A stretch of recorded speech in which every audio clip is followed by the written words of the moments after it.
Hello and welcome to Ask an OT. My name is Suzanne Asherson and I am an occupational therapist. Today we are going to talk all about mixed age preschool classrooms, remote learning, and all about wood piece play.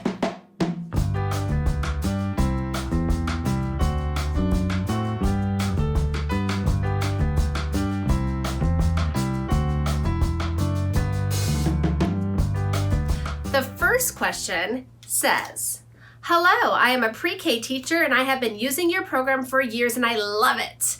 Due to COVID, we are going to have siblings kept together, which means we're going to have a mixed age classroom. I'm trying to decide the best way to introduce the alphabet and handwriting without tears to children of all ages. Do you have any advice for me? Let's talk about mixed age classrooms in preschool. Right now, because of COVID-19, many preschools are choosing to have mixed age classrooms where siblings are kept together in order to lower the exposure to COVID-19. And while that may feel like a challenge to many teachers that are not used to having children of all different ages together, there are actually some benefits as well as definitely some challenges. Some of the benefits is that children are going to improve their social emotional skills as they interact with children of all different ages. Older children get to practice patience as they help younger children, and younger children get to be more self-motivated and perhaps even push themselves to be involved in more complex tasks with their older peers. There are definitely disadvantages as well, as you're grouping children together who have different cognitive skills, physical skills, social emotional skills, sensory motor skills. And when looking at handwriting, there are definitely clear differences between a 3-year-old, a 4-year-old, and a 5-year-old. When it comes time to teaching a child handwriting and pre-writing skills, we definitely have to offer a multitude of learning opportunities and multisensory instruction. So what is the best solution for those of you doing mixed age classroom? Well, it's to structure your classroom so that you sometimes during your day you have whole group, like circle time when the whole class is gathering together, and then also to have small centers. And those small centers can be either child-led centers like discovery play where children are playing with blocks, maybe dress up, creative play, and then also having teacher-led centers. And during those teacher-led centers, that's the time when the teacher is going to be doing direct instruction. Right? The teacher may say, it's my turn, watch me, my turn, now it's your turn. The teacher is teaching the children. She's teaching the children how to work on things like holding their crayon correctly or how to trace letters and numbers. Now, Get Set for School is a pre-K curriculum. However, there are many opportunities for you to address children of all different ages and all different ability levels. Let's talk about music first.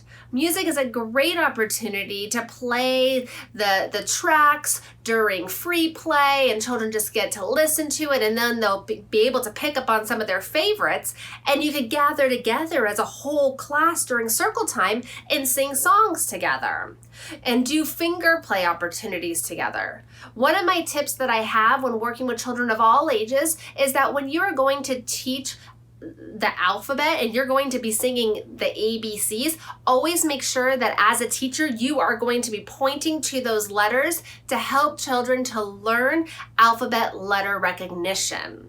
There's also a really cute song called There's a Dog in the School, oh no, what are we going to do as long as there are dogs in the school? They'll have to learn the alphabet too. And then you could have the little ones bark, ruff, ruff, ruff, ruff, and the big ones get to sing the ABCs together. Another activity that you could do with children of all ages is using crayons, right? When you're using our flip crayons, children are working on their grip, and beginning sometime within the child's 3rd year, it's really important to teach a child fine motor grip. So this is something that you could do with your entire classroom together within a mixed age preschool. You could work on grip, right? And you could offer maybe the youngest students just blank sheets of paper, and they could practice scribbling and discrete lines and circles. And when the child gets older and they're inside that pre-K year, that's when you could go and bring those older children into that teacher-led center, and together you can show that child how to hold their crayon correctly as they trace different letters of that are capital letters of the alphabet, as well as their numbers.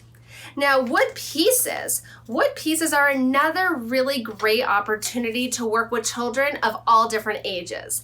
It's great to use wood pieces during discovery play, where you just have the wood pieces out on the ground and children get to sort and touch and trade and play with and build with their wood pieces. And they get to learn the names of their wood pieces beginning at that 3-year-old age. However, it's not till they're older when we would begin to introduce a child how to build their letters. And when working with a group of children within mixed age classroom, it's really great when you're going to teach capital letters to offer them both laminated letter cards as well as the blue mat, because the laminated letter card is super easy. All the child has to do is match those wood pieces right on top, right? They're matching it right on top. They don't have to have visual memory for the letter P. But later, when that child's older, well, that's when we could offer the child the blue mat, right? And with the teacher present at that center, they could go and they could build capital P. Now, with our wood pieces, we could also build Map Man. All right, and with Map Man, you could have the children all together in that whole group circle time and build Map Man using the wood pieces and the blue mats. Now, the ABC touch and flip cards, those are a great activity that you could use with children in your mixed age classrooms, because the puzzle is super easy. All that the child has to do is slide them together and match the front of the animal to the back of the animal. Can a 3-year-old do this? Absolutely. And then maybe the older children in the class, they could begin to work on letter recognition, right? And flip it over. And the older children could go and trace that tactile letter. But when that younger child in your class, when they're ready, and all children develop differently, but when they're ready to work on the letter recognition, they're going to first recognize the first letter of their name. And so a fun activity you could do with the mixed age classroom is to give each child the letter of their name, a piece of paper, and they could rub crayons on top and do crayon rubbings to really bring that letter to life. Roll-a-dough is yet another great activity to do with children of mixed ages, because all children love to roll and pinch and mold dough. This is a great opportunity actually to maybe even pair children up together, where the little ones help the big ones to roll big lines, big curves, and little curves, and together they could build their capital letters using the dough. So there are tons of different opportunities that are available that are multi-sensory and are motivating for children of all ages. You just need to be able to use your creativity and figure out what's going to work best in your classroom. Just remember, some activities will work best within that whole group, and others are going to have to be during small centers, whether it's child-led discovery centers or teacher-led. Now, one last thing, the teacher's guides have a ton of information for you. Within the daily lessons really give you ideas of what to do with those children in pre-K, but if you look under the week at a glance, at the very bottom it says suggestions for 3-year-olds. That's great. This is giving you more ideas of what you could do to utilize and to introduce handwriting into a mixed age classroom of 3, 4, and 5-year-olds.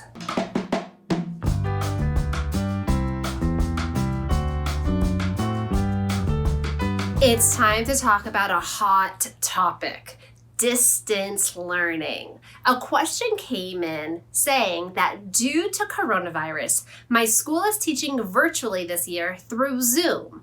Do you have any tips on how to best teach handwriting remotely? Absolutely. We have all been thrust into virtual education behind a computer screen rather than what we're used to, physical, face-to-face, traditional school environment. No matter where the child is, though, handwriting remains a very foundational and important and essential skill for children of all ages. So teachers have to be able to adapt to teach handwriting virtually. Now, Learning Without Tears is an award-winning curriculum that uses lots of engaging, hands-on manipulatives and multisensory strategies to teaching handwriting. Well, you're going to still use all those when you're teaching virtually. Let's talk about some tips to make learning engaging and fun when teaching handwriting. It's important to note that you as the teacher, you bring learning to life. You are going to be doing direct virtual instruction teaching children handwriting. You're going to use the same words you did in the classroom, where you're going to say, "Watch me, it's my turn. Now it's your turn," right? You're going to use music virtually. Children now more than ever are going to need to move their bodies. So put on Learning Without Tears music and have children sing and dance and tap and move and groove as they're getting a movement break, and they're also learning about foundational handwriting skills. Wood pieces, those are still some of my favorites, as well as the slate chalkboard for capital letters. And guess what? If you're able to, your school can purchase individualized student manipulative packs that have these hands-on materials for children to do at home. But don't worry, if you can't do that with your schools, well, you can also make wood pieces. You can make them out of cardboard boxes or out of sandpaper. If you don't have a blue mat available, no problem. Just give children a blue sheet of paper like this, and they draw a smiley face on it, and they have their own blue mats. And then as the teacher, you can demonstrate and you can say, "Okay, it's my turn first. Watch me. What's this called?" That's right, it's a big line. My turn. Take my big line and say, "Hello, smiley face. Now it's your turn." And I wait for the children to do theirs. Then I'll say, "It's my turn again. I'm going to take this. What is it called?" It's a little curve. And I'm going to take my little curve and put it right there. Your turn. What letter did we make? A P. Do you see how that was interactive even across a screen? Well, I know that many children also have access to whiteboards, right? And with their whiteboards, you can work on lowercase letter formation. You could use silly voices with children to bring learning to life. And maybe with your squeaky voices, you can teach children how to make a magic C. Up like a helicopter bump, back down bump. And now it's your turn. When you're done with your letter A, can you hold it up and I can see it in the camera? Okay, so that's another way to make learning engaging and fun. Now, Handwriting Without Tears has lots of great online teaching tools for you as well. We have the pre-K interactive teaching tool, as well as the Handwriting Without Tears print and digital solution. Both of these offer really exciting ways to make letters and numbers come to life with fun animations, teacher-led videos, music, Our World videos, and so much more. The Handwriting Without Tears print and digital solution also allows the teacher to assign work to the children and for the children to then go and submit their work back to the teacher. Now, if the students do not have their student editions at home, you can also have families make your own double line paper using just a ruler, and this is another way to practice handwriting as well. If you are teaching in a hybrid classroom, It's important that when the children are with you in the classroom, that's when you're going to be doing a lot of that active hands-on instruction and working inside of the student editions. When the child goes home, that's when they can practice on double-lined paper, or even you can make A+ worksheet maker light worksheets for the child to practice. And that's free and available for you on our website. So just remember, we are here throughout this pandemic. We have tons of tools available for you. So don't forget to check out the Distance Learning Resource tab on our website. And if you want to learn more about how to teach handwriting virtually, whether you're teaching print or cursive, make sure to check out our website for our on-demand webinars. So good luck, everybody. Stay safe and healthy this year.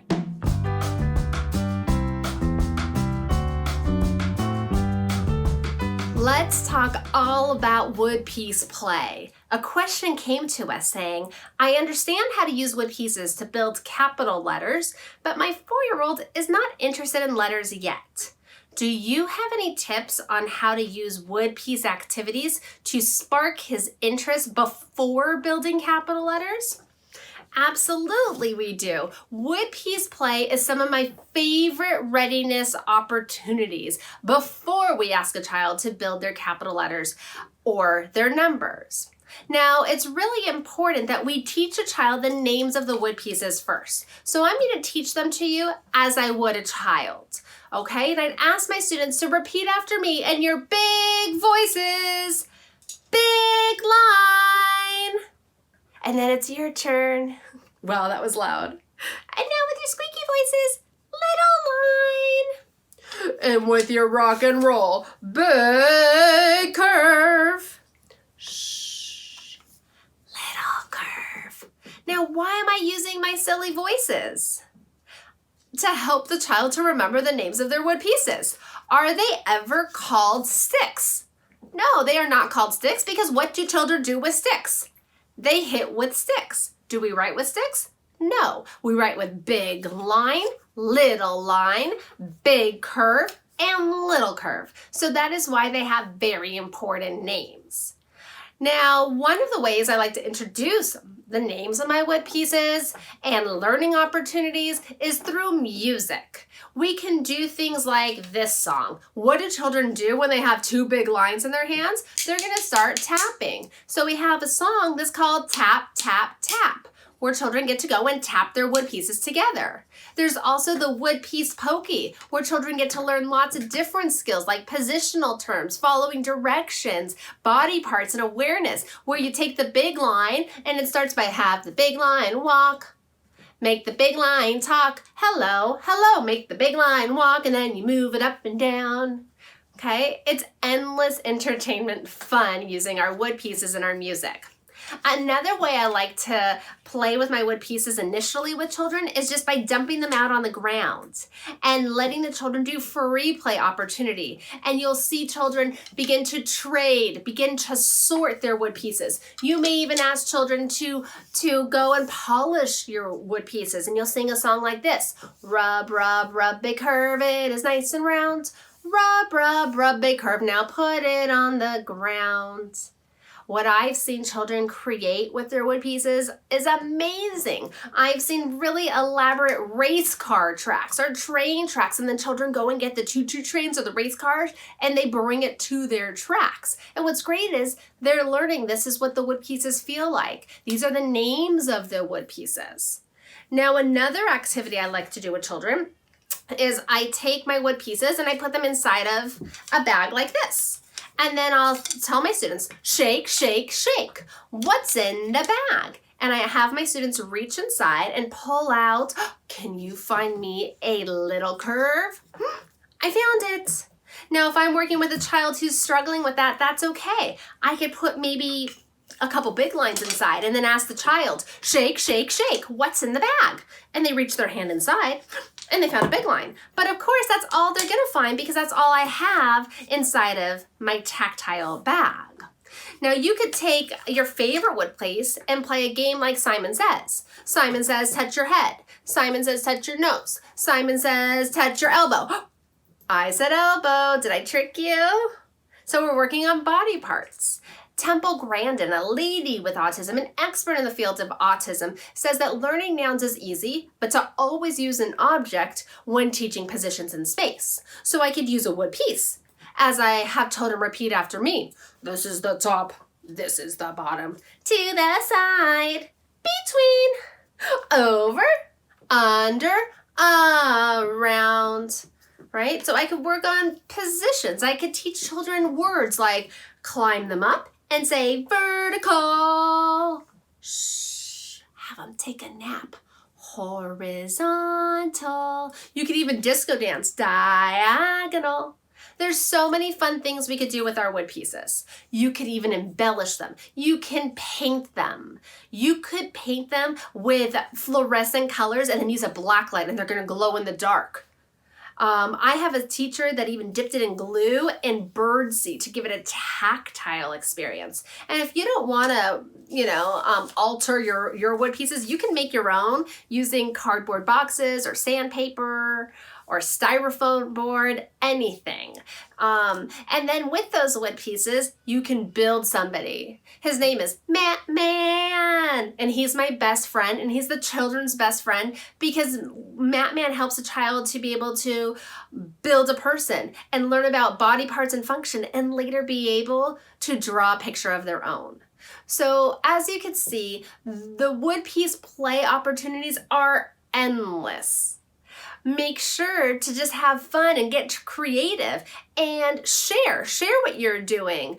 Share pictures of the activities in Matman and tag us on our social media pages because we love to see everything that you create. Have fun.